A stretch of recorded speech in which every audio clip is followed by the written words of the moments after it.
Welcome to Man Does Tech, where I solve the problems you didn't even know you had. You've already added the Gmail account to your device or browser. Now open Google Maps and tap your profile photo at top right. Once done, check the account list that appears. This shows all Gmail accounts signed into the device or browser. If the account you want isn't listed, you must add it in Device Settings or Google Account, Add Another Account. Make sure your connection is stable and the Maps app is up to date so changes will sync correctly. Now tap your profile photo and choose the Gmail account you want to use for Maps. This immediately switches places, recommendations, and contributions. If the account isn't available, select Manage Accounts on this device and add the Gmail address, then repeat the switch.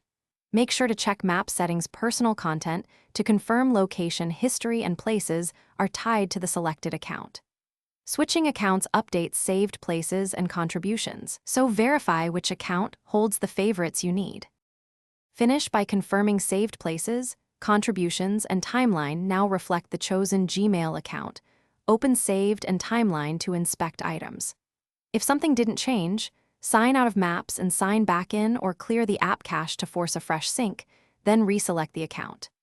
If issues persist, make sure Google Account Permissions and Device Sync are enabled, and verify the Gmail account is fully verified. One key tip: clearing cache often resolves stubborn account switching glitches quickly.